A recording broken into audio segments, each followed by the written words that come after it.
जय जय शङ्कर हर हर शङ्कर जय जय शङ्कर हर हर शङ्कर जय जय शङ्कर हर हर शङ्कर जय जय शङ्कर. அத்வைத சாதனை தெய்வத்தின் குரல் 6ஆம் பாகம். உடன் செய்ய வேண்டியது. முதலில் பண்ண வேண்டியது கர்மானுஷ்டானம். சாஸ்திரத்தில் சொல்லியுள்ள ஆச்சார விதிகள் வழுவாமல் செய்கிற கர்மானுஷ்டானம். இப்போதெல்லாம் அத்வைதா என்றாலே உடனே கர்மானுஷ்டானத்தை விட்டுவிட வேண்டும், ஆச்சாரங்களையெல்லாம் விட்டுவிட வேண்டும் என்பதுதான் அபிப்பிராயமாய் இருக்கிறது. அனாச்சாரமாய் இருப்பதற்கு ஃப்ரீ லைசன்ஸ் தான் அத்வைதா என்று ஆக்கிக்கொண்டு இதிலேயெல்லாம் என்ன இருக்கு என்று என் மாதிரி கட்டுப்பெட்டிகளுக்கு உபதேசிப்பதாய் இருக்கிறது.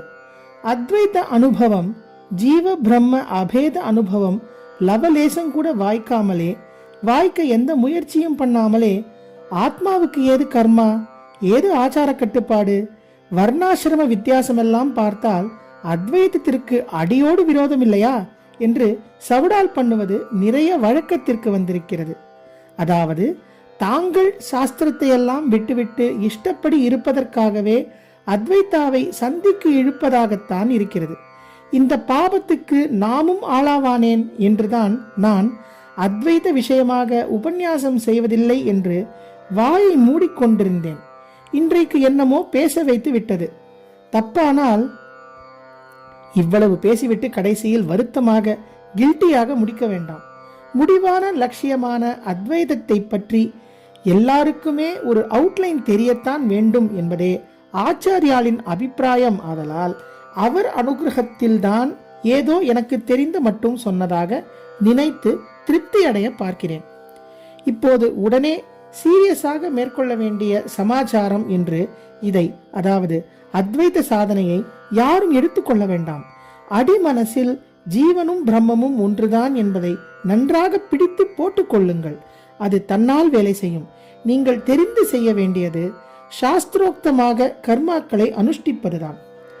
அனுபூதிமான்கள் வளர்த்து கொடுத்து சம்பிரதாயமாக வந்துள்ள அத்வைத சாஸ்திரத்தில் முதலில் வைதிக கர்மானுஷ்டானத்தை சொல்லி அதில் சித்தி கண்ட பிறகுதான் சீரியஸாக அத்வைத சாதனைக்கு போக சொல்லி இருக்கிறது.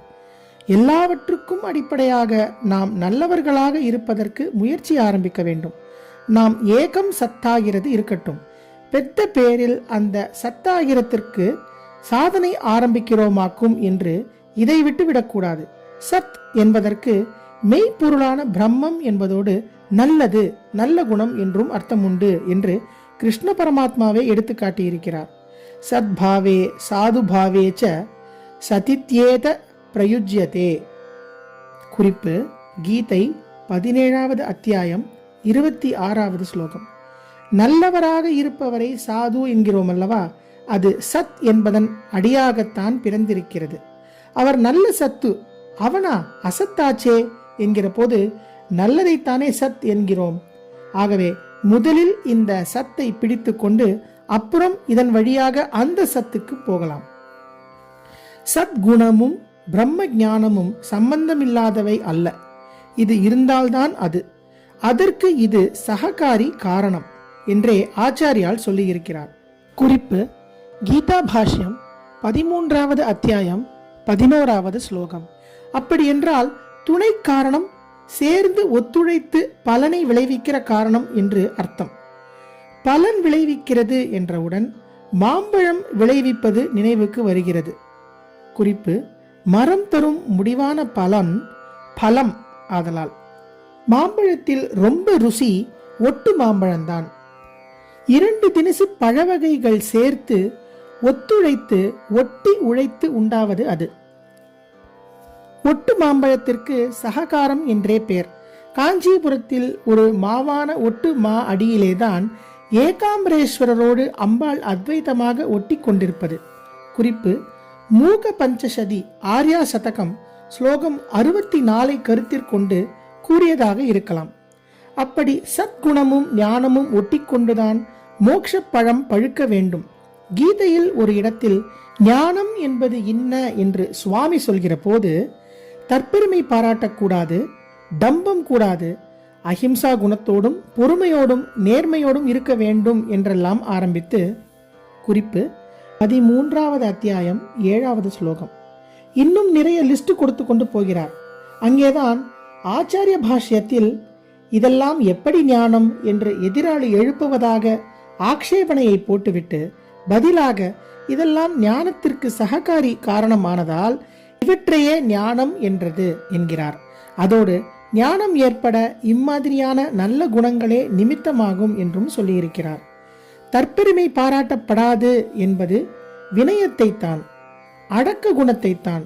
நாமும் அப்படி அடக்கமாக ஆரம்பித்து நல்லவர்களாக இருக்க முயற்சி பண்ணுவோம். அந்த சத்தின் நினைவை அடிநெஞ்சில் வைத்துக்கொண்டு ஆச்சாரியாலை பிரார்த்தித்து கொண்டு இந்த சத்துக்கானதை செய்வோம்.